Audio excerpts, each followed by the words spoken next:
we got negative payroll data in the next couple months, and that's possible because the household data is already negative, that would be maybe something where they would pause. What do they really want to see from inflation? Because if you're waiting for inflation to get to 2%,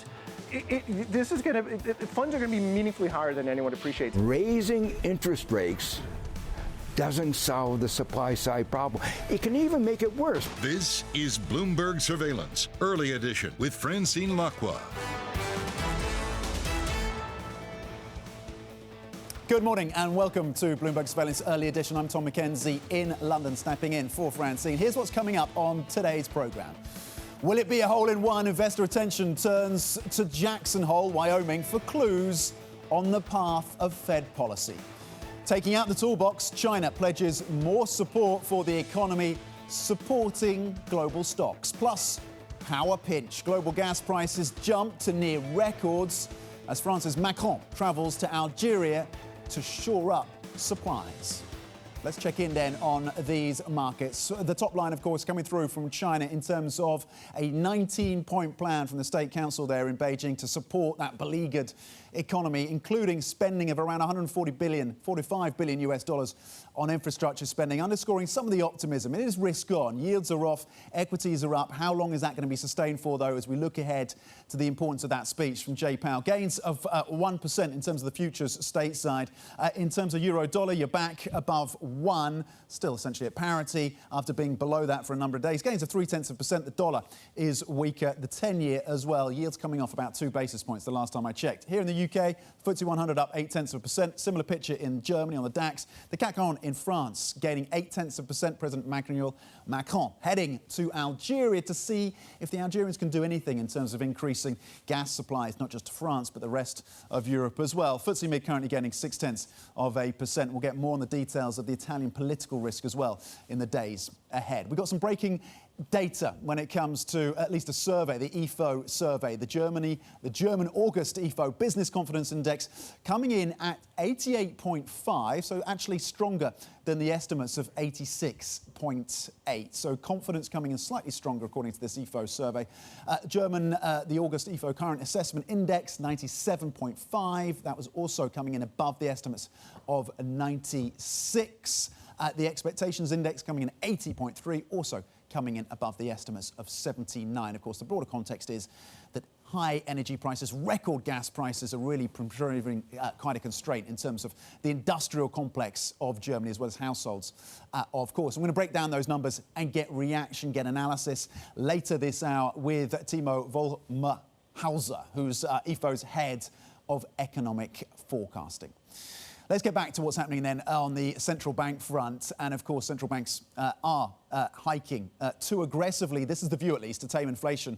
And that risks inflating prices further. That is according to Nobel laureate economist Joseph Stiglitz.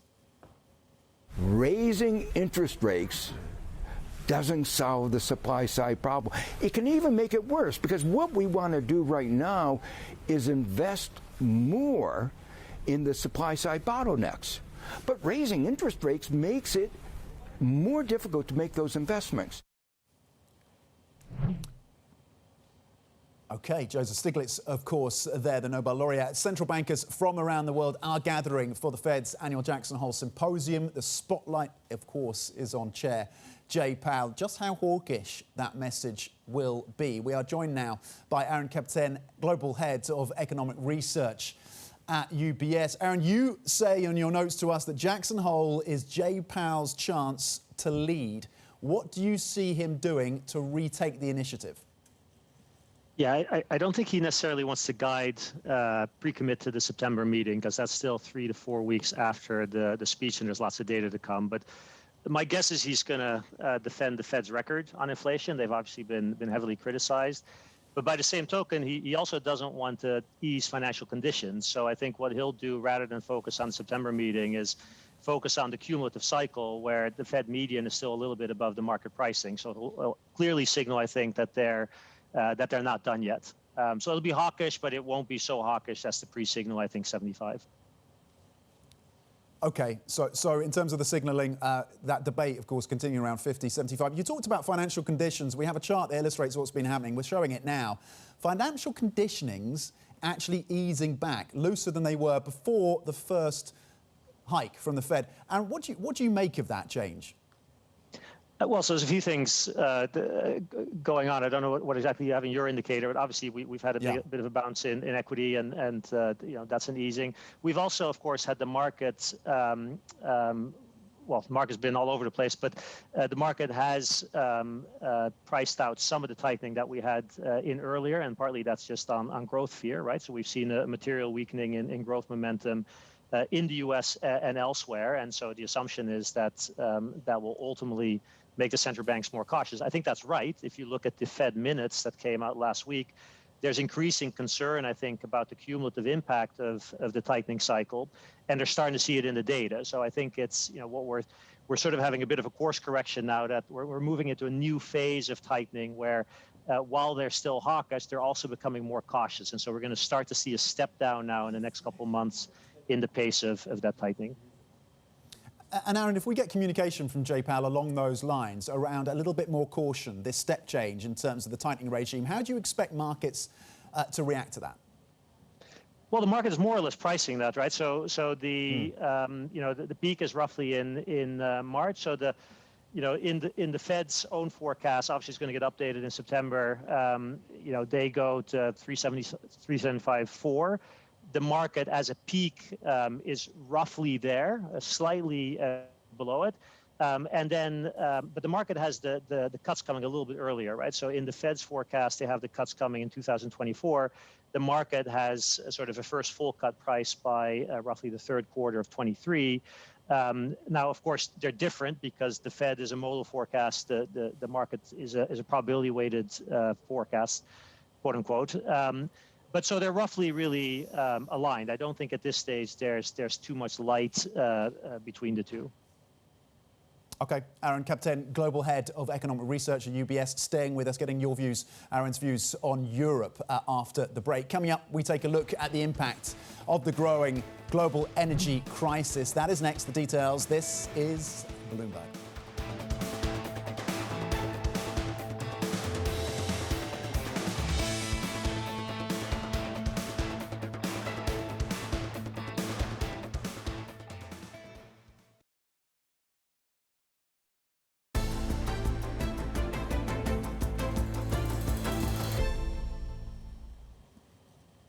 Economics, finance, politics. This is Bloomberg Surveillance Early Edition. I'm Tom Mackenzie here in London. Let's turn our attention now to energy. Natural gas prices have been soaring in European and Asian markets as the worst energy crisis in decades intensifies. We are joined now by Bloomberg's Anna Shuraevskaya, who's been following all of this for us. Anna, what is driving the gas price reaction right now? A headline crossing the terminal just in the last few seconds. France's year-ahead power prices rising more than 8% to a record €850 per megawatt hour.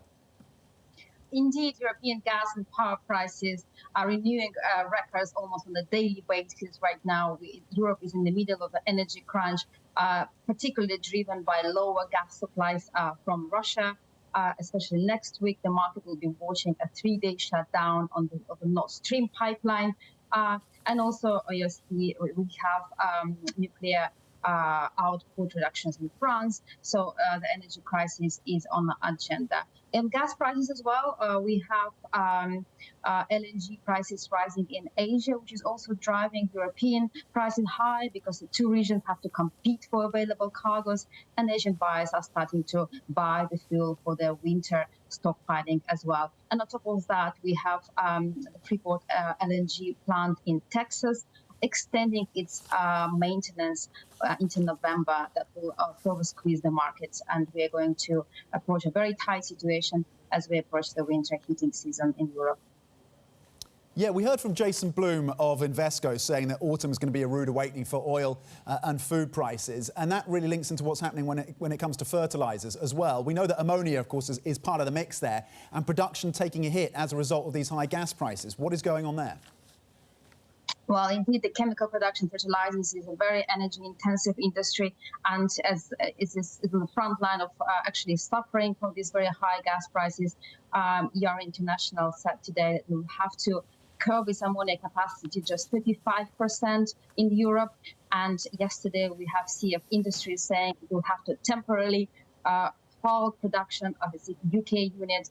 As we see, that's taken a direct hit from very high natural gas prices in Europe. And that's also rolling across other industries as well, especially energy-intensive industries, from tin to ammonia to glass and etc.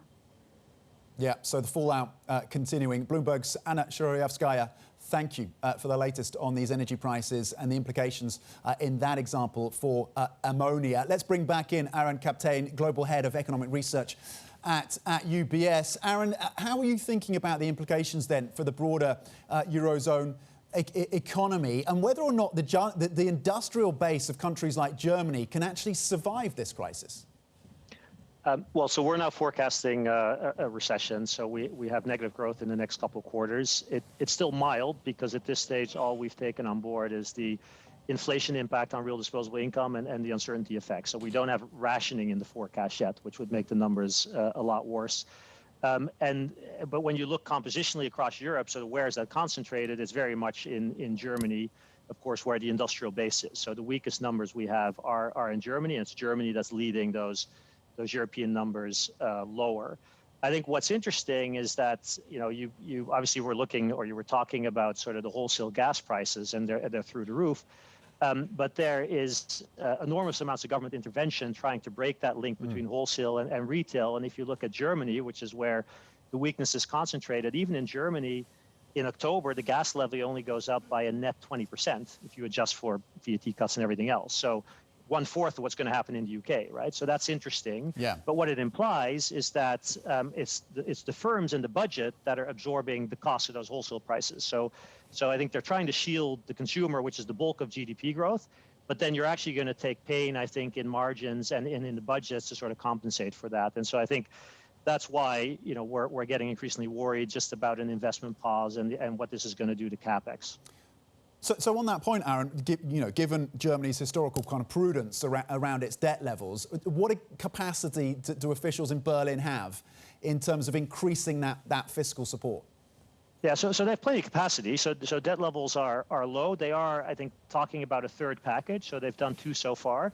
But at this stage, they've done, I think, a third of what Italy has done year to date. So there's certainly, I think, scope to roll out a lot more in the remainder of the year. Now we're going to get the budgets or the draft budgets mid-October, and I think those budgets will reveal what's coming.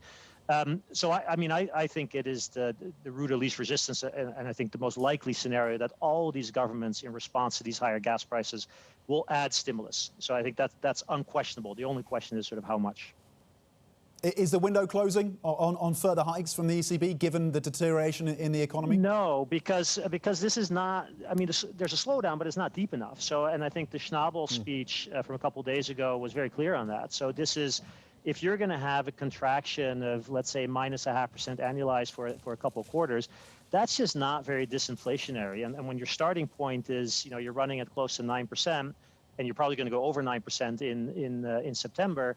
And you're worried about de-anchoring inflation expectations, then you basically have to keep going until the recession gets deeper. And so I think we're in this sort of awkward phase where, although growth is going negative, they will just keep going. And so we've got 50 in September, and then another 225s, and then they do another 325s next year. So actually, they'll basically deliver a full cycle unless the growth numbers go significantly more negative.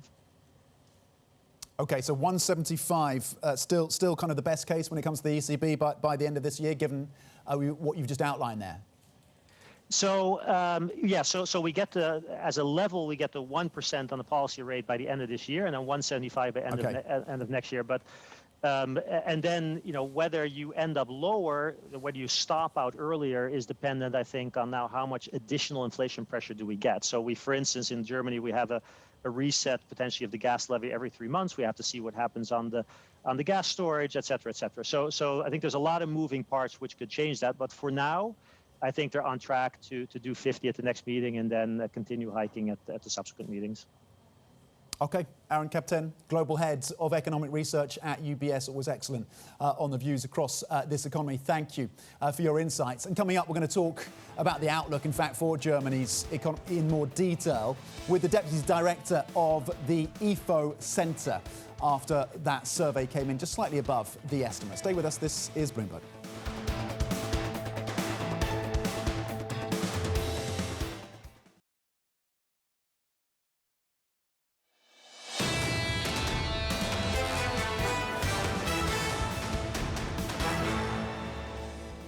Economics, finance, politics. This is Bloomberg Surveillance Early Edition. I'm Tom McKenzie in London. Let's focus in on Germany now. And the IFO Business Confidence Index came in at 88.5 for August. That was ahead of an estimate of 86.8. And earlier this morning, Germany's economy proved at least a little bit more resilient than initially thought by growing in the second quarter, despite, of course, surging inflation and the war in Ukraine. Joining us now for more is Timo Wolmerhauser, who is the Deputy Director of the IFO Centre for Macroeconomics. Timo, thank you for joining us. Just give us your assessment then of the survey and what it tells us about the fragility of the German economy at this point, as it struggles, of course, with those record energy prices. The survey coming in slightly better than the estimates, but still showing a weakness in terms of confidence. Yes, that's right. This is the only good news that I can tell you today. The good news is that it is more or less stagnating our business climate index, and this is the opposite to what most of the people expected. But as I said, this is the only good news. The bad news is that the low level of the confidence that we saw in July was confirmed. And in July, we really had a crash of the IFO Business Climate Index. And so this, of course, has implications for the third quarter. So if you compare business confidence of the third quarter with that of the second quarter, then this is clearly signaling a decline in economic activity of the German economy in the third quarter. So after this more or less stagnation in the second quarter of GDP, we expect GDP to decline by around 0.5% in the third quarter. Given everything that you're seeing, everyone you're speaking to on the ground there in Germany, do you expect that drop in sentiment to continue to get worse in the months ahead? And which sectors of the economy are feeling the most pressure at this point? Well, the decline in the business confidence is something that we observe over all sectors. On the one hand, of course, the industry is suffering from high energy prices, from slowing world economy, and so here we expect activity to stagnate over the next couple of months. But where the index is declining the most at the moment is in the retail sector, and this is of course to do with the high inflation rates that we observe in Germany, which are clearly weighing on the purchasing power of households. So this is also the reason for why I expect GDP to decline in the third quarter, because of private consumption being weak. Concerning the further outlook, let's say into the fourth quarter, of course, there's a lot of uncertainty at the moment. On the one hand, the uncertainty about how strong the increase in consumer prices will be. There's a lot of price increases still in the pipeline in energy prices. So far, gas prices have only increased for German households by around 50%. This is a large number, but there's still a lot more to be passed through from energy suppliers to households.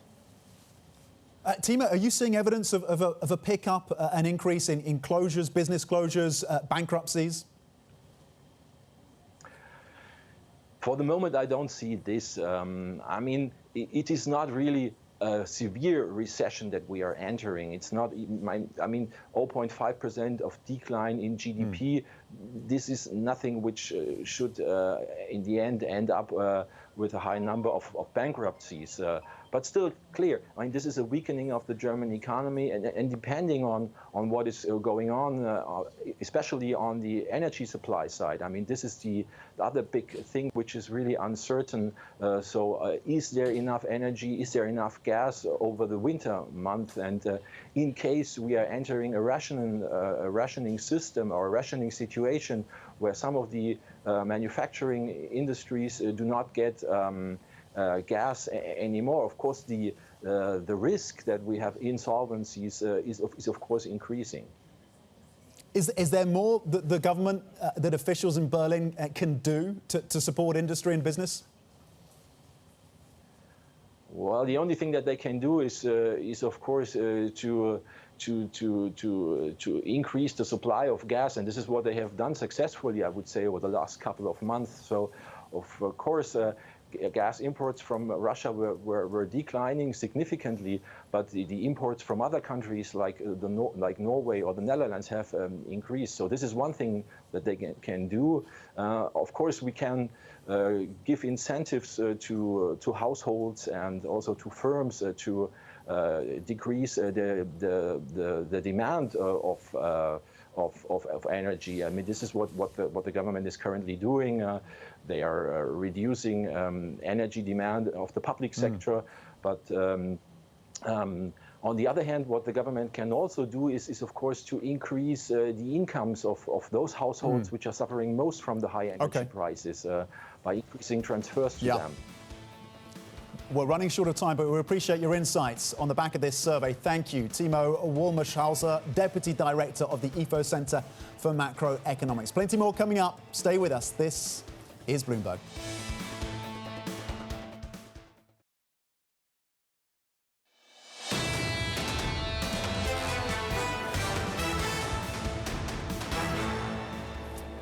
Welcome back. Will it be a hole in one? Investor attention turns to Jackson Hole. See what we did there? Wyoming for clues on the path of Fed policy.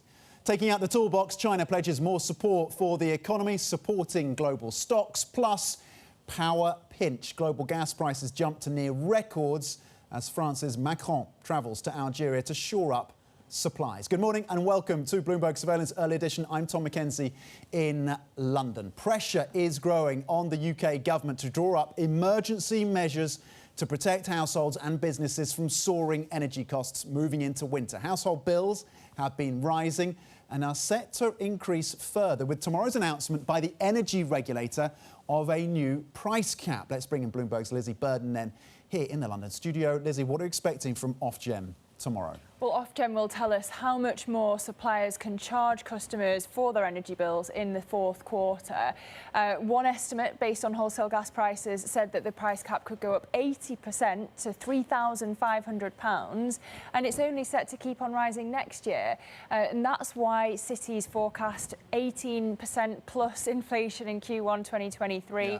You've got an EDF energy boss warning that more than half of households in the UK could be in fuel poverty by January next year.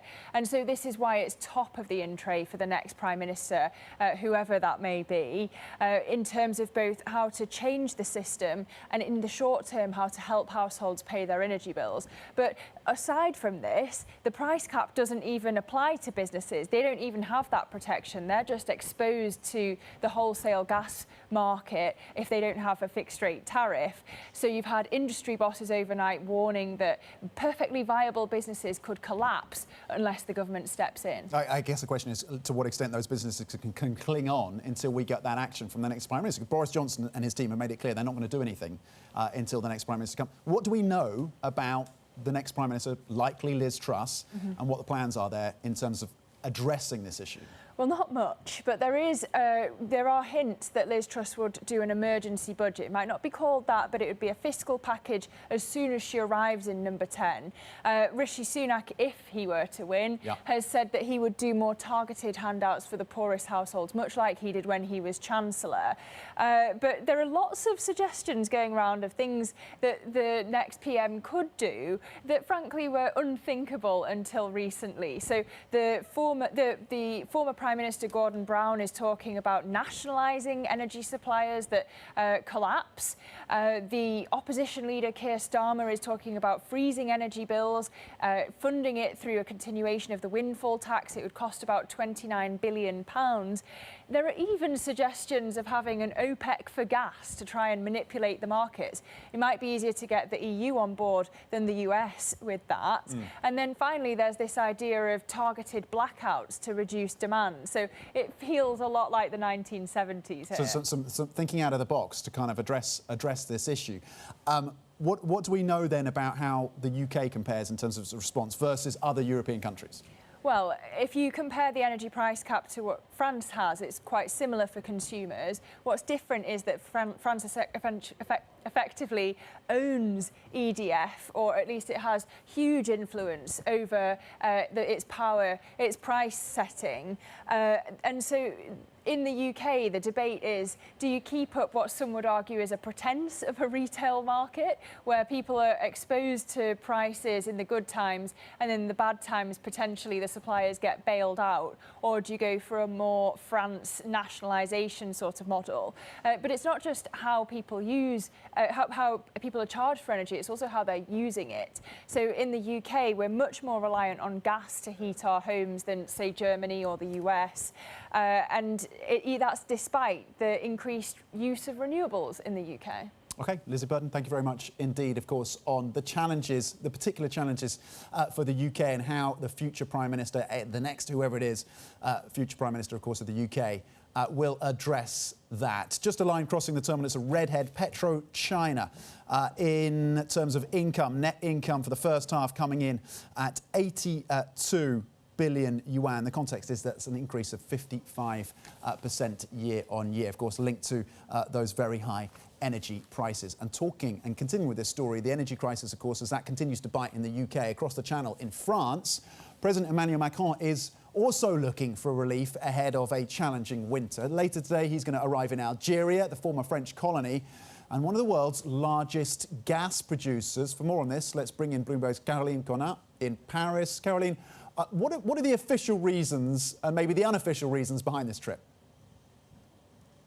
The official reason is to improve the relationship with Algeria. That's been damaged recently by a lot of diplomatic tensions over visas, tensions over Algeria recalling their ambassador in France last year. And of course, this anniversary this year, the 60th anniversary of the independence from Algeria from France, that is of course still in everybody's minds. But behind this, Algeria is indeed the third biggest gas producer and actually provider to Europe through 3 pipelines. 2 go to Spain, 1 go through Italy. They also have some LNG tankers that could arrive in France in the port of Marseille, which has 2 big LNG facilities. So Algeria could technically provide more gas to France, to Europe. Algeria produces about 100 billion cubic meters of gas. That was the number of last year. And the Sonatrach had said at the start of the war in Ukraine that they could potentially increase this capacity and were ready to provide more gas to Europe. And can they increase that capacity ahead of the winter and help, at least around the edges, solve France's energy crunch? The problem for Emmanuel Macron and for other countries in Europe is that Italy has already taken a lot of the extra capacity, because Italy has this very convenient pipeline called Transmed that goes directly undersea from Algeria to Italy. And last month in July, Mario Draghi went to Italy and there was this $4 billion deal signed between Eni, Total and Sonatrach, the Algerian state-owned company, for an extra 4 billion cubic meters of gas provided by Algeria to Italy. So basically, a lot of the extra capacity is already taken by Italy.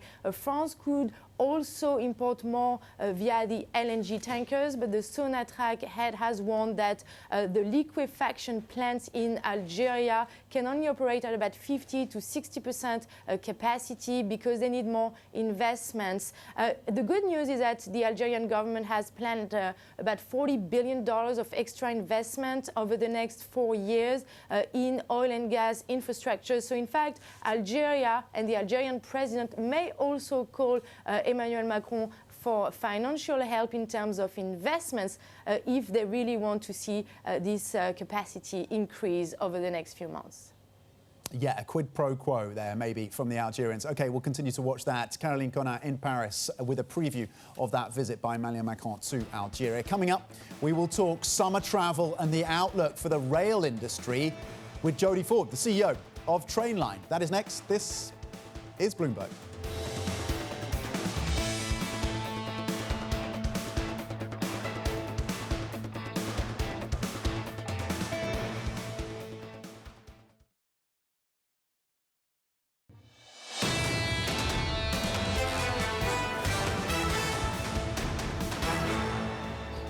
Welcome back. Economics, finance, politics. This is Bloomberg Surveillance Early Edition. I'm Tom Mackenzie in London. Now, it has been a mixed summer for the rail industry. Ridership is down following deep structural changes as more people work from home, and those who do travel have been disrupted by strikes. But there has been a big rebound in tourist inflows as visitors return after 2 years of COVID-related restrictions. For more on all of this, then, we're bringing in the CEO of Trainline, Jody Ford, here in the studio. Jody, thanks for coming into the studio. Let's just start with the top line in terms of what you're seeing. Activity post-COVID, some revenge spend from travellers, and whether or not you think it's going to be sustained. So it's really encouraging. I think the big story here is that in the UK market, we saw data at the end of July, 94% back in terms of passenger volume. So sort of squint, and there's a recovery. That's been led by leisure travel, which has been very strong. But the other part of this, which is interesting, is international inbound tourism, particularly from the Americans, who have come in very strongly, not just to the UK, but also we sell tickets in Italy, in France, in Spain. We've seen the numbers of inbound Americans coming in double versus pre-COVID into France and indeed into Italy. But how much of that is going to be short-lived? Look, it looks very encouraging in terms of those trends. I expect the UK recovery just keeps going up in terms of leisure. We're now north of where we were pre-COVID. And when you look at the inbound tourism, there's this broader theme of wanting to use rail and get off the plane, which is, we hear it all the time, and I think it's an increasing trend. So I expect those numbers to keep going up into next year. OK, so there's the leisure component looking very positive, but it's undeniable, but the work-from-home shift has led to this structural change in terms of the number of commuters on rail. And then, of course, you couple that with the strike action that we've seen. I've had to get a car 3 times when I would have preferred to get the train this year. Those issues continue. And how much of a drag do you see that being going forward, longer term, the structure changes, and then this industrial action on the railway? So for the industry as a whole, I think the good news is that leisure has come back so strongly that we are at this 94% number. Yeah. I do think, as you say, there's a new way that people will work. And one of the things that we're doing here is actually bringing in a kind of electronic season ticket, getting rid of that paper season ticket so that actually you can begin to scan and go. And it's things like this that reduce the friction of, I think, the commute, which will help commute recover.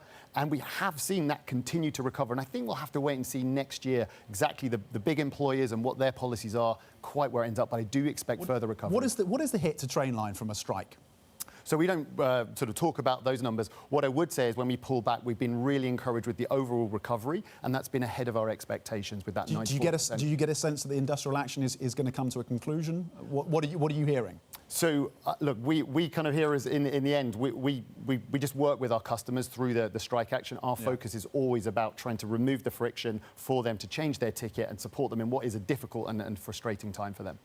Talk to us about competition as well. You've got Uber Travel coming in. They're offering some tickets for example, UK to France travel. How much of a threat, how seriously do you take that? So look, we actually think competition's a good thing, and particularly in these European markets. What we're seeing here is that the state incumbents has been the only way that customers have thought about buying train tickets. Trainline has got what I believe is the best app in Europe, and actually disruptors coming in and telling people there's alternative choices is very encouraging and really exciting. And I think one other trend which is big here is the competition beginning to emerge between European capitals as challenger brands come in. So between Madrid and Barcelona, by the end of the year, there'll be 4 different services that a customer can take. And in that situation, they need someone like Trainline to sort of explain all the different train times, all the different prices and services. And we think there's an increasing role for us as an aggregator in those markets. In fact, Madrid-Barcelona is up 5x for us versus pre-COVID. What are your key international markets then at this point? So we're focused on Italy, France and Spain. How much of that is down to what's happening in the UK with Great British Railways, the plan there, posing potentially a threat to Trainline in terms of some of the pricing transparency that comes through and the formation of that new plan?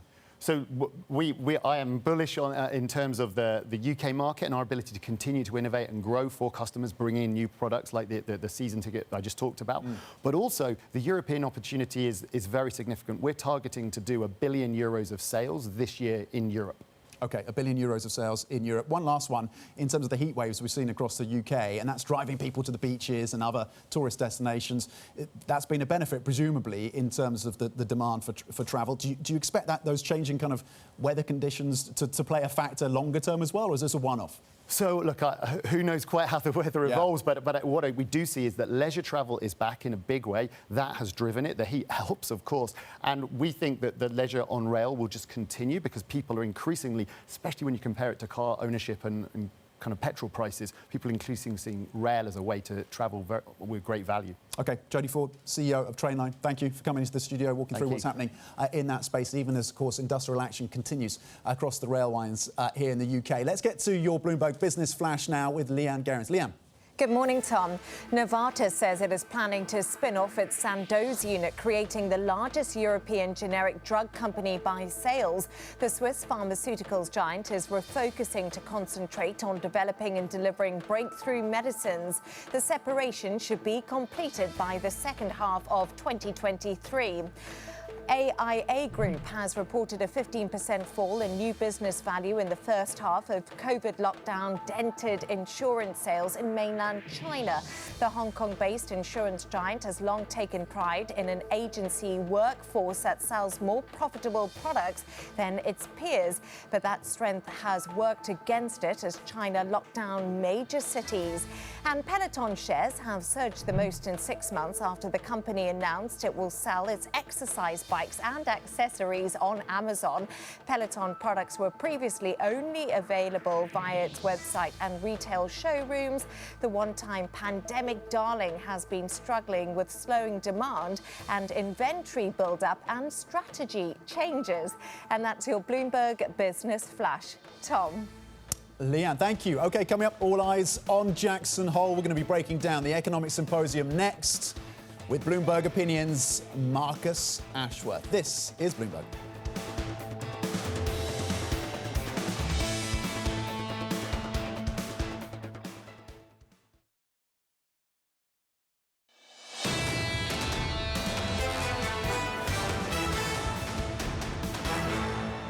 It's gorgeous, but not luxurious. Jackson Lake Lodge is where economists and central bankers gather every year, not for the accommodations, but the conversations. Housed not in fancy hotels, but rustic cabins, they come for 2.5 days of eco-nerd talk about math-dense academic papers. They meet in this functional conference room, not quite the same as the electronically wired, mahogany-paneled Fed conference room back in Washington. For Global Wall Street, it's not about the conversations or the accommodations, but the implications. The papers don't matter much to investors, but the policymakers' comments on TV and in print do, particularly the Friday keynote by the Fed chairman. Talk of inflation, unemployment, recession, and what it all means for interest rates and profits. Now, we're here because of Paul Volcker. Back in 1981, the Kansas City Fed wanted a big name for their new conference. They came to Jackson Hole because the trout fishing is great, and Volcker loved to fish. The rest is history. The irony is this year, the financial world is wondering whether current Fed Chair Jay Powell will be Volcker-like in committing the central bank to fighting inflation above all else, even if it results in recession.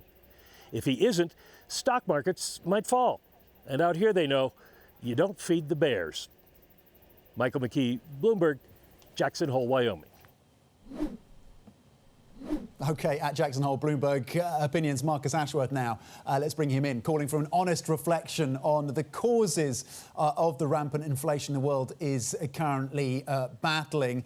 We can read out some of this. Of course, Mike McKee talking about the potential Volcker moment and linkages to the formation of Jackson Hole as the location and how that ties into Volcker and whether or not you get to see a Volcker-esque Jay Powell. The quote here from Marcus Ashworth then: "Now it's time to take away the punch bowl. Let's hope the unity shown between central banks during the pandemic is mirrored, but that needs to start with clear communication of what has gone wrong as well as what needs to be done to fix it. It needs to be a mea culpa from officials at Jackson Hole." Let's bring Marcus Ashworth in at this point. Marcus, what do you hope then to hear from Jay Powell and team? Well, I don't think we're going to get any of that, unfortunately. I just would like to see it. But we're going to get a hawkish Jay Powell, because he sort of has to be, because every time he says anything other than extremely hawkish, and bear in mind, at least the Fed are all in unison, and even the doves like Neil Kashkari are being overtly hawkish because they're trying to get their message across, and the market keeps on looking for some evidence of a dovish pivot, which is, I think, why Powell is boxed in a bit here. He's got to be pretty harsh, And at the same time, I think they will also hike 75 basis points rather than 50 next time round. But it would be interesting to see a proper clarity, which Powell has started to give at Sintra, the last ECB forum, the last big sort of powwow.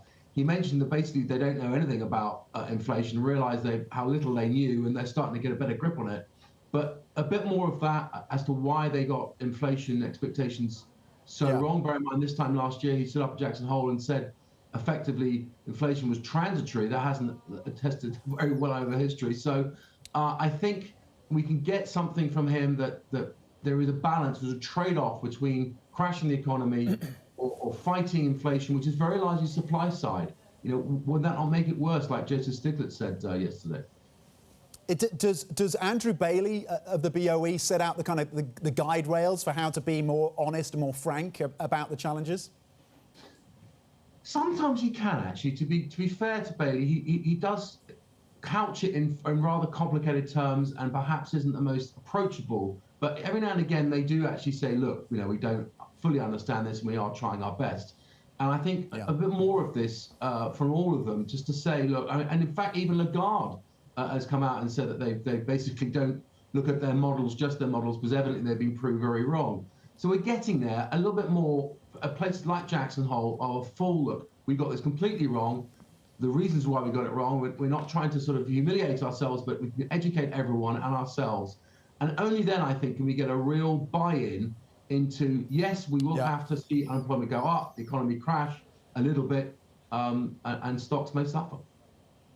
Marcus, we hear from the likes of UBS, we hear from the likes of BlackRock saying that we are in a new inflationary dynamic, that we're not going to be getting back down to that 2% target. It's going to be more like 3%, maybe 4%. Does there need to be honesty about that? Is that an impossible admission from the Fed?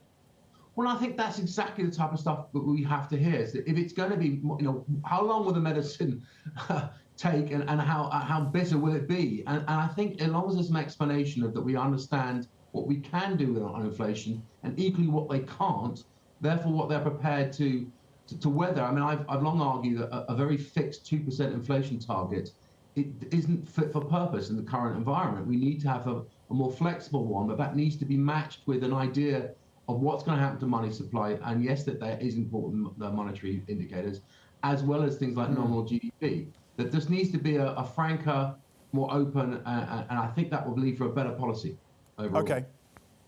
Time for a mea culpa from the Fed and co. Bloomberg Opinion's Marcus Ashworth there. You can read more sharp insights, of course, from Marcus and the Bloomberg Opinion team by typing OPIN GO on your terminal. Futures stateside pointing up by 0.8%. Bloomberg Surveillance Early Edition continues. This is Bloomberg.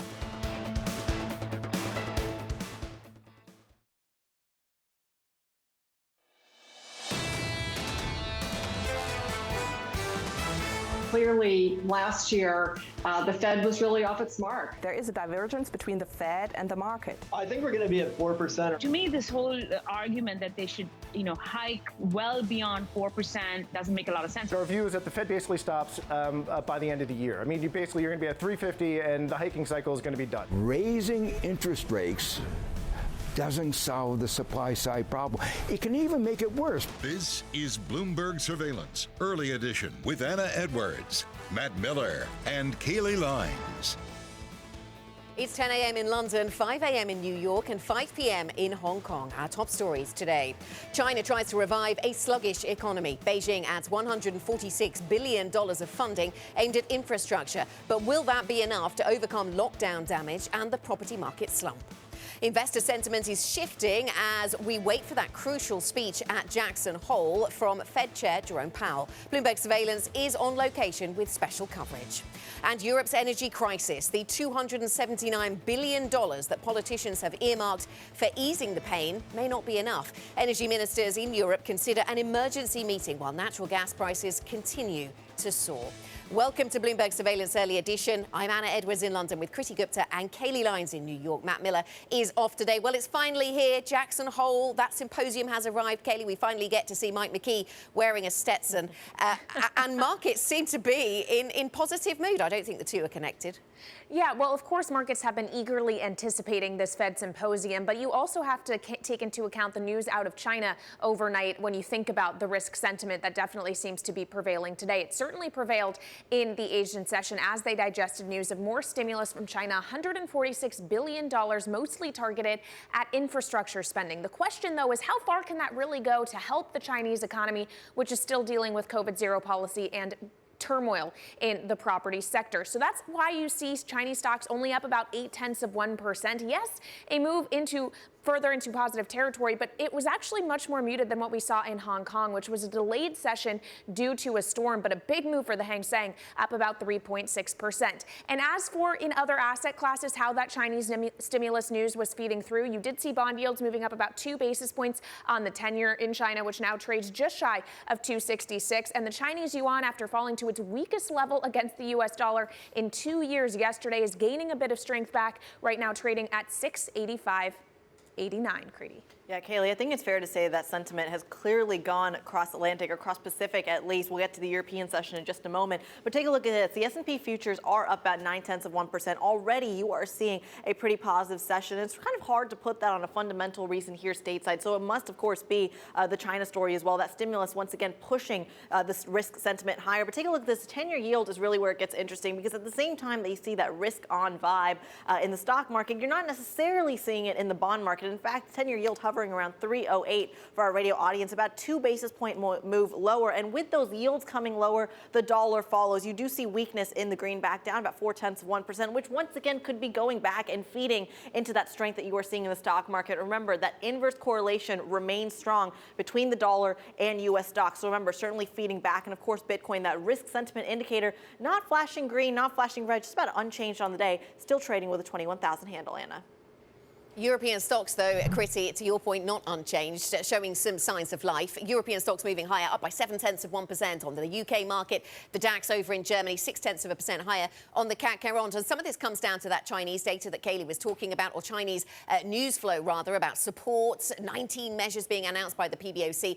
That set the positive tone through the Asia session, which then filters into the European trading day. But we also got some data out of Germany. And yes, sentiment around business executives deteriorated, but maybe not as much as some had expected. Is that a silver lining, or just some calm before yet another negative storm? We'll see. One thing that's been causing a lot of negativity around the European story, of course, has been the higher gas prices, and that continues to be a story today. This is the benchmark for the Eurozone, and it is up another 8.5%.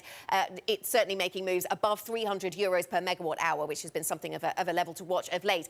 That was a big story yesterday, of course, as well, and we watched as that put upward pressure on short-end yields in Europe, in the UK, in the Eurozone. It was a similar story. Those gas prices going higher, assumptions about inflation going higher, and therefore assumptions about rate hikes going higher. And that certainly was the case in the UK yesterday. So we saw those yields going higher. Today, we're pulling back then a little bit from those trends of yesterday, which were quite pronounced. I put Yara International in. This is a Norwegian-based business, a really big player in the fertilizer market here in the European part of the world. And of course, fertilizer has been under pressure on the cost front because of the higher price of gas. And they've said today that they're going to reduce their utilization in some of their ammonia facilities. And this is an ongoing story, one we're tracking, and looks set to put pressure on some in the agriculture space. CRH, an Irish building supplies business, they managed to increase their margins despite all of the cost pressures that kind of business is facing. They're passing those on to their consumers, and they're managing to increase margins, and that's going down really well with investors, Kailey. All right, Anna. Well, let's talk about what is ahead today, because other than being Jackson Hole Day, there is a lot else going on, including from another central bank. The ECB will be publishing an account of its July policy meeting at 7:30 a.m. New York time. Plus, French President Emmanuel Macron will be starting a 3-day trip to Algeria, which is one of the world's largest gas producers. We'll get some economic data here in the U.S. GDP figures coming at 8:30 a.m. Eastern. Plus, Peloton will be reporting its earnings results before the bell. But of course, Treaty, as we've said, Jackson Hole is the big event of the day, kicking off as central bank watchers will be following for clues on the Fed's September meeting. And surely something that's going to move the markets. But let's go back to what's moving the markets this morning. It all comes back down to China stepping up with more stimulus to stabilize its slowing economy. It's adding $146 billion of spending, largely focused on infrastructure. Enda Curran, our chief Asia economics correspondent, joins us now from Hong Kong. And walk us through the details. So it's another wave of stimulus for China's economy. It speaks to urgency now among the government to try and get more money into the economy. It will come through two channels. State policy banks will invest in new infrastructure projects on one side, and on the other side, local governments can spend on infrastructure projects as well and speed up their spending to get shovel-ready projects off the ground. Now, at the same time, though, the government said they don't want to overdo their stimulus. They want to keep an eye on the overall level of borrowing that they are putting into the economy, and a lot of economists then reacted to say maybe this won't be enough to turn things around. Goldman Sachs, for example, saying China forecasts still looking at 3% of GDP growth this year. So on the one hand, it's clearly new money. It's an indication of urgency among policymakers. But most economists today saying it won't be enough to turn things around on its own. Yeah, which is the key question, of course, up against those COVID rules. Enda, thank you very much. Bloomberg's Enda Curran joining us there with the latest on China. Let's think about the Fed and Jackson Hole. Central bankers from around the world gather for the Fed's annual Jackson Hole Symposium, which kicks off today. The spotlight is on Chair Jay Powell and just how hawkish his message might be. Joining us now for more is Bloomberg's Michelle Jamrisco. Michelle, what is the latest on what we can expect out of Powell and all of the other Fed voices at Jackson Hole? Well, Anna, of course, all eyes on that Jay Powell speech Friday, 10 a.m. Washington time. It seems like there's an increasingly small margin of error for Powell to satisfy the Fed watchers in this case. He's going to disappoint a large swath of Fed watchers in any case. But what to expect? Expect a hawkish Fed. Expect Powell and company to kind of reiterate their message. As futile as it might be to convince investors of their strategy, they do want to keep pushing back on this idea that they'll slow walk or even stop rate hikes sooner than they've said. Also, the idea that they might pivot to rate cuts. Some investors looking at early 2023 for that. They'll push back hard on those insinuations. Expect ongoing disagreement also among attendees about recession risk and also the timeline of how long these rate hikes will last. Of course, the other nugget out of the Fed minutes that we'll be watching is, who has this concern beyond Esther George, as we know, about the long and variable lag of monetary policy and needing to wait and kind of see what the impact of rate hikes already has been before they move further or move at the same pace that they have been moving. Expect many big picture debates, the whole Volcker era debate around inflation, a lot of historical parallels and questions around, whether the Fed is doing the right thing by, from the big picture perspective. And finally, expect a fun crowd at Jackson Hole. We know ECB, BOE, BOK representatives will all be there for one thing, and it's always a great time. So it'll be the first in-person annual confab since 2019, so a lot of people will be there excited. Yeah, and I'm sure Tom, John, and Lisa, Team Surveillance, will be adding to that fun crowd. Michelle, you mentioned that some Fed watchers are going to end up disappointed. Are there things that they would like to hear that they probably aren't going to get? Well, first and foremost, don't expect Powell to give any sort of certain indication or confident indication of the size of the rate hike in September. I mean, a lot of people looking at 50 or 75, that being the big debate right now.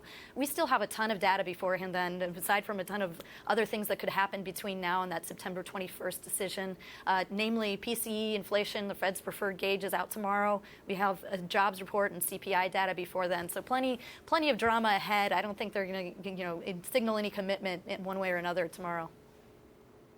Michelle, thank you very much. Bloomberg's Michelle Jamrisco. Our special coverage of the Fed's annual symposium in Jackson Hole starts today at 6 a.m. New York time. Tom, John and Lisa will be there. They'll be hosting Bloomberg Surveillance on location live from Wyoming. Now, confidence in Germany's business outlook fell in August as soaring inflation and fears about a possible recession intensified. The deputy director of the IFO Center for Macroeconomics spoke earlier on Bloomberg. If you compare business confidence of the third quarter with that of the second quarter, then this is clearly signaling a decline in economic activity of the German economy in the third quarter. So after this more or less stagnation in the second quarter of GDP, we expect GDP to decline by around 0.5% in the third quarter. European natural gas prices have been extending their blistering rally as the worst supply crunch in decades boosts pressure on politicians to ease the pain. European Union energy ministers may hold an emergency meeting to discuss the price spikes. Bloomberg's Lizzie Burden joins us now with more. A lot of expectation then on governments around Europe to do more here, Lizzie. Yes, because you're seeing spiralling prices toward record levels in Europe and Asia because of Russia's curbs and the outages elsewhere. But really the reason for the surge in Europe is because of the competition with Asia. You've got benchmark futures near the level at the start of the war in Ukraine, and because of this rise in energy prices, the pressure on inflation, the recession risks across the euro area, you've got risk of civil unrest and political upheaval. So that's why EU energy ministers are considering meeting up to debate an energy price cap across Europe. We really don't have much more detail than that at this stage, but France has said, even though it's very much aligned with the EU on energy policy, it may not back the logic of a Europe-wide price cap. Although Emmanuel Macron, the French president, has said that Russia's weaponization of gas is, to use his term, a tipping point for Europe. All right, Bloomberg's Lizzie Burden, thank you so much. Let's bring it back to the United States now. President Biden's plan to forgive a portion of student loans held by tens of millions of people will ripple through the economy. But no factor will be watched more closely than inflation, which is already at a 4-decade high. Biden announced his student debt relief plan yesterday. An entire generation is now saddled with unsustainable debt in exchange for an attempt, at least, at a college degree. The burden is so heavy that even if you graduate, you may not have access to the middle-class life that the college degree once provided. Jack Fitzpatrick, Bloomberg government reporter, joins us now from D.C. with more. So, Jack, it took the president a long time to come to the decision to make these moves. How's it going down in Washington? It was some mixed reviews on Capitol Hill, especially if you try to figure out how this plays among the moderates who weren't sure what to make of this plan. This is a popular move with the progressives who actually pushed for more, pushed for up to $50,000 of debt forgiveness. But if you look at someone like Senator Michael Bennet from Colorado, who's in a tough re-election race, he said this should have been targeted more, looking at that $125,000 income cap. Someone else like Senator Maggie Hassan, another person with a tough re-election race, said this was a pretty good compromise. This was not everything that the Elizabeth Warren types wanted, although it was something progressives were significantly more happy about. And of course, among economists and people trying to do the math in the early days after this announcement, it did get some pushback from moderate Democrats, people like Jason Furman, saying this doesn't make a lot of sense when inflation is a key concern. So it's something Democrats are fairly happy with, despite some heartburn among the most moderate, vulnerable Democrats in the early response to this. Jack, let's go from the current president to the former president. Today also marks a key deadline when it comes to the affidavit that has to do with the search of President Trump's Mar-a-Lago home. What can you tell us?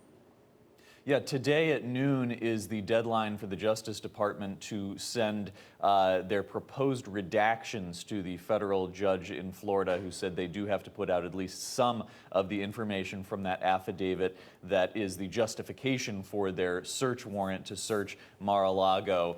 The judge in this case noted that DOJ argued it would take too much time and work to go through all those potential redactions, and he rejected that argument. And then the other piece of information we've gotten from the judge since this initially came out a week ago was that he has looked at that affidavit and said that the information in it does appear to be legitimate. So there's a little bit of an endorsement from the judge just in the veracity of the claims in the affidavit that underpinned that search warrant, which shouldn't be surprised because they did get the search warrant. So we don't know exactly how much the judge will agree to redact, but those proposals are due from DOJ at noon today.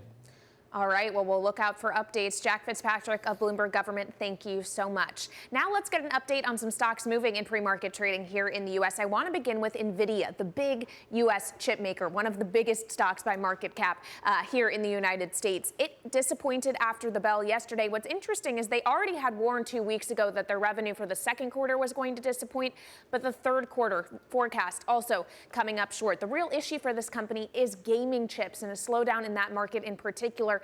The lower than expected forecast may indicate that that slowdown is going to persist for some time. So that stock is down a little more than 3%. Also lower after results is Salesforce. Its guidance also disappointing. It trimmed its revenue forecast for the full year, shows that maybe businesses are pulling back on spending on business software in a softer economic environment. That stock definitely softer this morning, down about 6.6%. What's interesting, though, is apparently businesses are still spending plenty of money on cloud software because a company in that space, Snowflake, also reported yesterday and beat expectations by a pretty wide margin, and that stock getting nice reward this morning as a result, up about 18% before the bell, Anna. That is a sizable move. Coming up on the programme then, Kailey, markets counting down to Powell's speech at Jackson Hole. We will speak to Wang, US Economist at HSBC, find out what he expects. This is Bloomberg.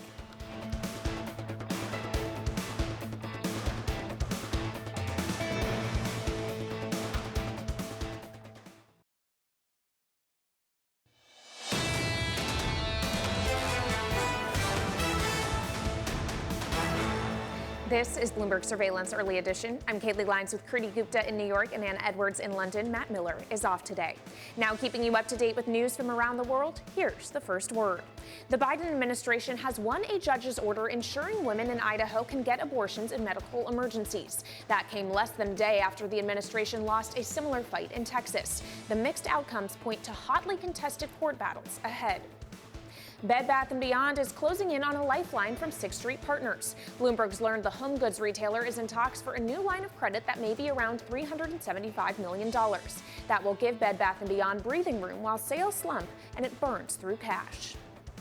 Bloomberg's learned that billionaires Ted Leonastis and David Rubenstein are considering a bid for baseball's Washington Nationals. The Nationals are said to be worth $2.2 billion. The two men may also put in a bid for the Baltimore Orioles if that team comes up for sale.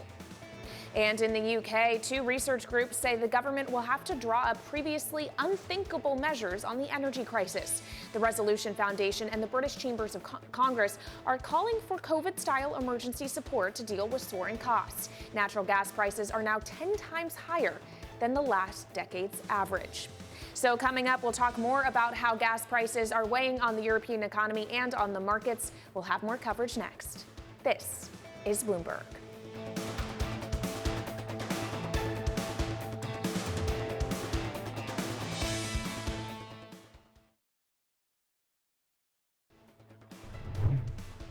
This is Bloomberg Surveillance Early Edition. I'm Kriti Gupta with Kailey Leinz in New York and Anna Edwards in London. Matt Miller is off today. We are simulcast on TV and radio. As we talk about financial conditions tightening, a big part of that is going to be the credit spread story that Bob Michael over at JP Morgan says could only get higher from here. Let's bring in Laura Benitez, our Bloomberg credit reporter, joining us now to really dive into all of this. Laura, thank you as always for joining us. Walk us through the dynamics in the credit market. To what extent is what the Fed doing mispriced?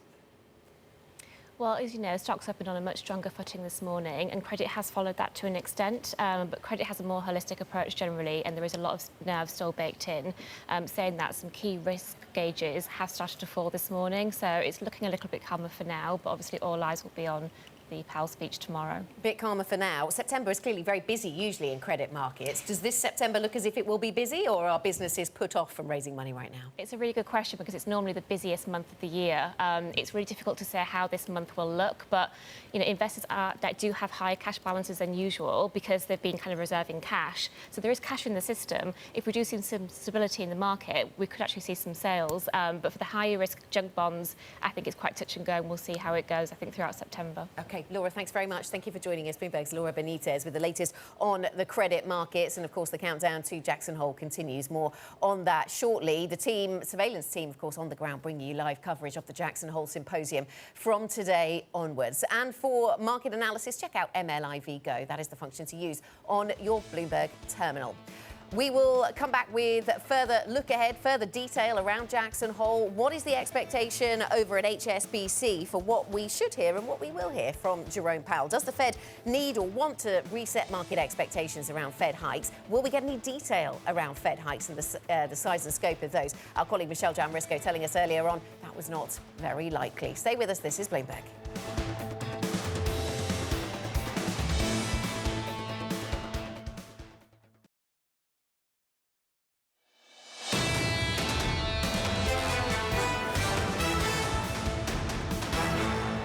This is Bloomberg Surveillance Early Edition. Here's what you need to know.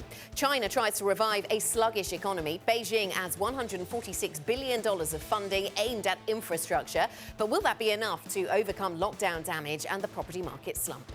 Investor sentiment is shifting as investors wait for that crucial speech at Jackson Hole from Fed Chair Jerome Powell. Bloomberg Surveillance is on location with special coverage. And Europe's energy crisis, the $279 billion politicians have earmarked for easing the pain, may not be enough. Energy ministers in Europe consider an emergency meeting while natural gas prices continue to soar.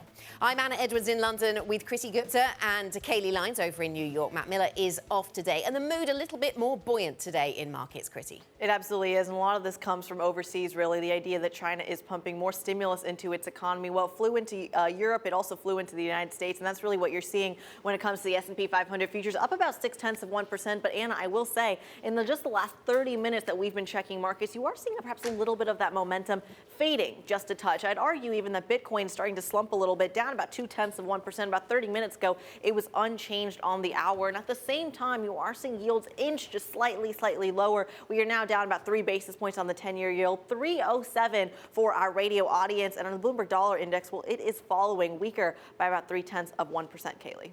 Well, Kriti, of course, there's also still earnings to keep on top of, even though the season almost entirely is over. NVIDIA reported after the bell yesterday the big U.S. chip maker had already pre-warned that revenue for the second quarter was going to disappoint. Now its revenue forecast for the current period also disappointed. The slowdown in gaming chips is really the problem for that company, and that stock is down nearly 4% as a result.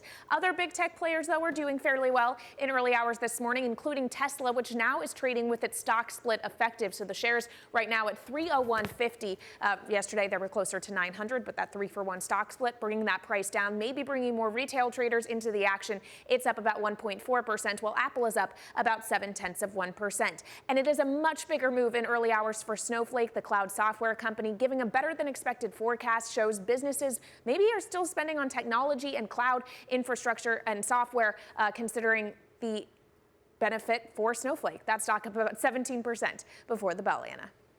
Yeah, that's a sizable move, Kailey. Here in Europe, we are, to Kriti's point, seeing a little bit of a pullback in risk appetite, but still positive across European equities. We're up around 0.3% on the Stocks Europe 600 right now. And part of the reason we are pulling back could be around ongoing nervousness around gas prices. That has been a theme of recent months, of course. And this is the benchmark gas price. We saw it go above 300 euros per megawatt hour in yesterday's session, and it continues to trade above that level, up another 8% in just today's session. And as we were hearing from our colleague Lizzie Burden earlier, there is now an expectation that we might see more fiscal help and we might see an emergency meeting from European leaders. The cost of doing business, because this is something that doesn't just affect consumers but also businesses, is evident in these two stories here. Yara International is a fertilizer maker over in Norway, a big player in the European agriculture space. They've announced they're reducing the capacity utilization of their ammonia facilities. They face higher gas prices. CRH is a building materials company based in Dublin. That stock up by 2.5%. They are managing to pass on some of their costs, reporting higher margins today, and that is something that has pleased investors, it seems, Kriti. Well, the question here is, will the Fed please investors stateside? At least all eyes right now on the Jackson Hole Economic Symposium kicking off today. Fed officials over the past couple weeks have weighed in on their next move. The question right now is, can we bring inflation down without triggering a recession? And my answer to that question is, I don't know. The scale 50-75 doesn't just depend on a data point, even an important one like the CPI. Although we still have about 4 million people out of the pre-pandemic workforce, we continue to see strong employment gains and low unemployment rates. I have a baseline case going into September that is 50 basis points. That's where I've been since the last meeting. But I have an open mind about whether 75 is going to be necessary, and a lot of that will depend on the labor market. I think it'll be 3 3/4 to 4%. So sort of a 4% top funds rate at the end of next year is what I'm thinking about. The idea that we are going to start cutting rates early next year when inflation is very likely going to be well in excess of our target, I just think it's not realistic. Ryan Wang, U.S. economist at HSBC, joins us now. Ryan, thank you as always for making the time, getting up early for us. Let's start here with what we're expecting to hear from Jackson Hole tomorrow, specifically from Chairman Powell. A very hawkish market going into this event, going into this speech. To what extent is the Federal Reserve set up to fail? Well, that's a good question. I think one key challenge for FOMC policymakers is, even though we already have started to see some signs of economic slowing, that doesn't really answer the question about how long it's going to take to resolve some of these supply-demand imbalances in the economy. You know, whether you're talking about the labor markets, logistic markets, product markets, all of that continues to show signs of tightness. And that's the key question. How long will this current period that we're in take to resolve those issues? Well, speaking of tightness, let's talk about the liquidity picture. We are looking at historic quantitative tightening, something that experts on Bloomberg Television have over and over again warned about in terms of what the Fed is taking on and the implications for the market. How successfully can they actually pull off the amount of quantitative tightening they're doing right now? Well, this is interesting as well. After all, you know, the quantitative tightening plan that we're on was only formally announced in May, and we're only just about to see that step up to the new higher pace of balance sheet reduction. The plan all along has been to let that reduction in the balance sheet run into next year and evaluate broader financial markets, money market conditions, as well as the economy. Now, the primary focus from an economic perspective for the Fed is bringing inflation lower. So this side process of bringing the size of the balance sheet lower, in some sense, is a complication, because the goal is to use policy rate hikes as the main instrument to control inflation, but at the same time allow that quantitative tightening process to run somewhat in the background, as we often hear from FOMC policymakers. Okay, well, let's focus on hikes and the rate of Fed funds. We just had a headline crossing the terminal that Raphael Bostic, the Atlanta Fed president, says more strong data could tip the Fed to 75 basis points in September. And Ryan, we pay so much attention to the size of each individual hike, but it's ultimately what they all add up to and culminate at, what that terminal rate is. What do you expect it will be? And once the Fed reaches it, how long are they going to have to stay there? Well, that's right. Our thinking is that the Fed will reach 3 3/4 to 4% by February of next year, and that's pretty consistent with, you know, the collection of FOMC policymakers that we've heard from in recent weeks. And that really is what matters. That's not too far from what the Fed has been signaling over the last 2 months in its June dot plot, for example. And the key is, because of those uncertainties in terms of how long it will take to resolve this imbalance in the economy, it does mean that the Fed is more likely to keep that policy rate high for a long period of time. So we think at least through the remainder of 2023, we'll be talking about a steady Fed funds rate rather than a declining one. So essentially what you're saying is the market is ahead of its skis and expecting that the Fed's going to be cutting next year. I don't think we're about to get a big change in the Fed's messaging. All along, the idea has been somewhat of front-loaded rate hikes, moving from the emergency near zero levels that we were at the beginning of the year up towards a restrictive level. And restrictive in our mind, it means at least close to that 4% mark for federal funds. Now, at the same time, it's been a nuanced message. It's not been the case that, you know, these 75 basis point rate hikes that we've been getting over the 2 previous meetings in June and July, they're not set to continue forever. And so this raises this question: will September be that pivot point? Not in terms of pivoting to rate cuts, but pivoting to a slower pace of rate increase. That's a very close call. We are forecasting a 50 basis point rate hike in September. And so this is the careful messaging about slowing that pace of rate increase as we approach a level that's restrictive, but that the Fed will be sitting at to wait for inflation to come lower. So, Ryan, so you expect these high rates to persist through 2023. To Kailey's point, though, does that mean that the Fed, Jerome Powell, are they motivated to try to reset market expectations about next year at all? Because that might dictate whether we get solid news from Jackson Hole or just something that the Fed wants to keep under the radar. I think most likely there's not going to be a big reset of views in terms of the September policy decision. It's probably more likely than not that we won't hear specific guidance about that very close decision between 50 basis points and 75 basis points. Of course, there's always some possibility that Fed Chair Powell could just clarify things a little bit, and because we're getting even closer to that meeting, just solidify expectations more quickly. But the broader message is that we don't know how quickly we can, for example, see a reduction in the record high level of job vacancies in the labor market. In the last 2 months, we have seen a decline of about 1 million job postings, but it's coming from an extraordinarily high level. And so because we haven't ever seen that before in the historical economic record, it's very hard to make a judgment about how it's going to resolve going forward. And so that's why the Fed doesn't want to necessarily be locked into very specific guidance about how policy is going to proceed over the next 18 months. The theme of this year at Jackson Hole, Ryan, is reassessing constraints on the economy and policy. Is this, do you think, reflecting how misunderstood or underexplored the supply side of the US economy is? I think that's certainly part of it. I mean, the emphasis on the supply side has been a byproduct of this surge in inflation that we've seen over the past 2 years. So coming into this year, there was an expectation that the economy would continue to grow rapidly, building on the over 5% growth in real GDP that we saw in 2021. As the year has progressed, we've learned that that's not the case. And a big part of that is the supply side of the economy. It's clear now in retrospect, with high inflation, with economic growth slowing, that the economy is closer to its productive capacity. And that sort of puts a cap on how quickly it can grow going forward.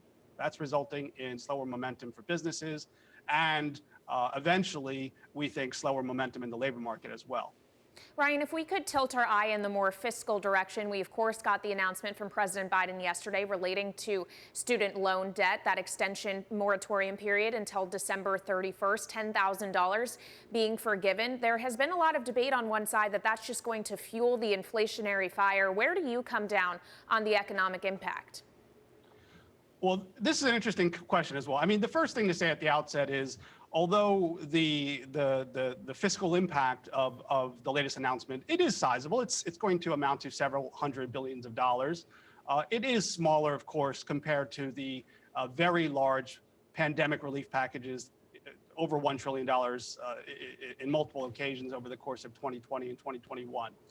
Another thing that's important to think about is, there's a distinction between the budgetary impact and the cash flow impact of what we're hearing in terms of the extension of the moratorium on student loan payments and also some of that debt relief, right? Because we're really getting into the nitty-gritty where households in general do have high savings balances, but those balances are being slowly eaten away by high inflation. And so you have to think about not just what the latest announcement will mean for federal finances over the next 10 years, for example, but also break that down concretely into how much households will be saving over the time period we're concerned about, the next 12 to 18 months. Ryan, thanks so much. Thanks for joining us. Ryan Wang, US Economist at HSBC. Still to come on the programme, travel disruption spreading around the world, a story we have covered many times, but now for a different angle. It is now inconveniencing even England's elite football clubs. That conversation coming up next. This is Bloomberg.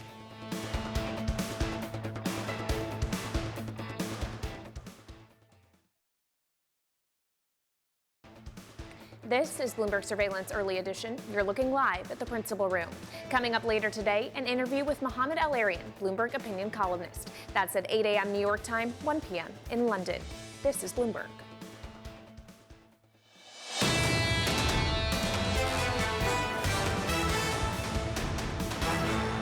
This is Bloomberg Surveillance Early Edition. I'm Anna Edwards in London with Kriti Gupta and Kailey Leinz in New York. Now, England's elite football clubs wanting to travel to games by private plane are having to do something pretty unfamiliar, that is, get in line. Rising demand for chartered air travel in the UK means many English Premier League clubs are seeing their plans for getting to and from away matches disrupted. Bloomberg's Sid Phillip joins us now with these revelations. Sid, I'm not sure how to feel about this story. I mean, it's disruptive for their pre-match build-up, I'm sure.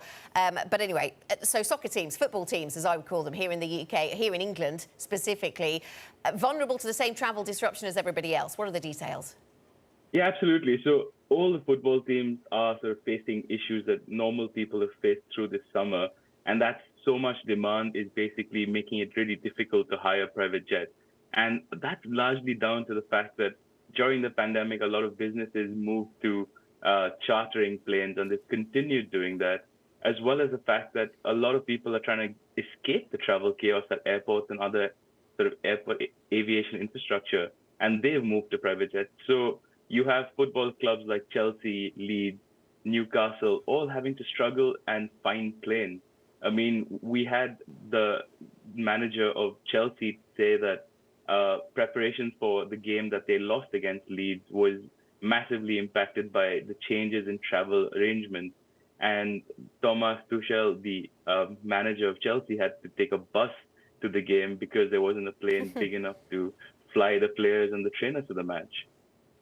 Sid, put that into some broader context for us when it comes to the travel chaos in Europe that you just mentioned. I was actually just there a few weeks ago, and everyone told me, do not check in a bag, carry on only. Where is the most pain felt? So the pain is still across the airports. I mean, we had Heathrow Airport earlier this month announcing that they were extending limits on capacity all the way to the end of October. There's been some good news. Gatwick Airport, London's second biggest airport, said that they're going to end the travel curbs that they have by the end of August. So there is sort of good news and bad news. I mean, British Airways, obviously the biggest airline at Heathrow, has also sort of extended flight cuts into the winter schedule. They've cut about 8% of their schedule going into winter. So it's sort of a mixed picture. It's been chaotic this summer, as we've sort of spoken about many, many times before. And I think that as the airline industry gets into sort of the winter months when typically travel tends to be slower, we might sort of see some respite. Well, Sid, for our radio audience that don't have the benefit of pictures, I'm looking at all these images of fancy private jets with beds and couches. And just on the subject of flying private, it reminds me of the conversation we've had in years past when Davos is focused on climate change and yet everyone still takes their private plane there. Does your carbon footprint not matter if you're a footballer? It does, and that's why expressing your sort of frustration with the disruption that affecting the private jet industry is sort of much harder, because obviously it is very, very hard to feel sympathetic for a football team not being able to charter planes, and also about the ESG footprint, and clubs are being more conscious of that. And a couple of private jet operating companies and charterers are offering clubs the ability to offset carbon as well as buy sustainable aviation fuel. But yes, it is a problem that the clubs don't really want to talk about, especially since a lot of fans may be offended by the environmental implications of it. Yeah, I guess in some cases it might depend how far they're travelling. But yeah, valid point. Sid, thanks very much. Bloomberg, Sid Phillip with the latest on aviation and the way it's even affecting the beautiful game. Now, our special coverage of the Fed's annual symposium in Jackson Hole, in case you'd forgotten, starts. Our special coverage, that is, at 6 a.m. New York time. That's coming up in just 10 minutes. Tom, John and Lisa will be there hosting Bloomberg Surveillance on location live from Wyoming. I don't have it on any good authority how many of them will be wearing cowboy hats, but you never know. This is Bloomberg.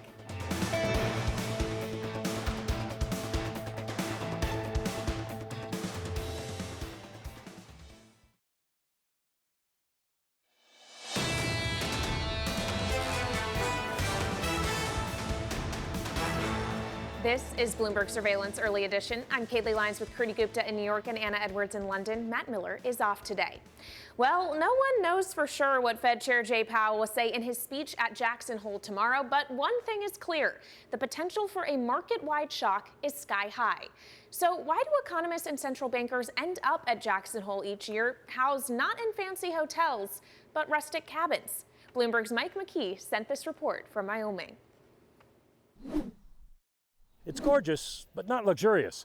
Jackson Lake Lodge is where economists and central bankers gather every year, not for the accommodations, but the conversations. Housed not in fancy hotels, but rustic cabins, they come for 2.5 days of eco-nerd talk about math-dense academic papers. They meet in this functional conference room, not quite the same as the electronically wired, mahogany-paneled Fed conference room back in Washington. For Global Wall Street, it's not about the conversations or the accommodations, but the implications. The papers don't matter much to investors, but the policymakers' comments on TV and in print do, particularly the Friday keynote by the Fed chairman. Talk of inflation, unemployment, recession, and what it all means for interest rates and profits. Now, we're here because of Paul Volcker. Back in 1981, the Kansas City Fed wanted a big name for their new conference. They came to Jackson Hole because the trout fishing is great, and Volcker loved to fish. The rest is history. The irony is this year, the financial world is wondering whether current Fed Chair Jay Powell will be Volcker-like in committing the central bank to fighting inflation above all else, even if it results in recession. If he isn't, stock markets might fall. And out here they know, you don't feed the bears. Michael McKee, Bloomberg, Jackson Hole, Wyoming. I love a substantive report from Michael McKee that includes a cowboy hat, some antler chandeliers, and a mention of trout fishing, Creedy. But ultimately, it all comes down to, despite the images out of Jackson Hole, it's going to be the language from Chairman Powell, how hard he may push back on a market that is expecting them to pivot in the dovish direction at some point in time. Does he give us any real direction for the September meeting? Maybe, maybe not. But every single word he says tomorrow at 10 a.m. Eastern, they're going to pay attention to it. Yeah, and that's really going to be the crux of it. At the end of the day, you heard it from Mike McKee, you don't feed the bears, except maybe in this instance you do. The idea that the Federal Reserve needs to really toughen up, needs to go hard on inflation, yes, that might tank the markets, but perhaps that is their gauge of success, Anna. And it's interesting to see that perhaps this is that moment where bad news actually does turn into good news, restoring some faith, some credibility into the U.S. Central Bank. Yeah. Chrissy, I was reading a really interesting piece by our Bloomberg colleagues about how markets have been moving in lockstep in the run-up to this particular Jackson Hole meeting, talking about cross-asset correlation almost doubling. Barclays saying that it's at the highest in 17 years. That's stocks, bonds and commodities. That sets up some risk cross-asset, doesn't it, Chrissy, around Jackson Hole? It really does. From the stock market to the bond market, you can already see those jitters in the bond market. We're looking at 307 on the 10-year yield. I mean, on the surface, you're seeing 2-3 basis point moves, but to me, it's that intraday volatility, Anna, that matters. 10, 11 basis point moves when it comes to when the trading session starts to when it closes. Okay, so we're prepared for the market moves. We're also prepared for the eco-nerd talk, as Mike McKee put it. And we tune in for that and we stay for the beautiful views, which if you're listening on radio, I know mean little, but we'll try our best to describe them to you. That is it for the early edition. Plenty more surveillance ahead. Tom, John and Lisa are on location. They will be live from Wyoming, live from the symposium, the Fed Symposium, the annual event at Jackson Hole, back in person this year, of course, after it was disrupted during COVID. But we will bring you all of the highlights from the stages, but also those off-stage conversations. This is Bloomberg.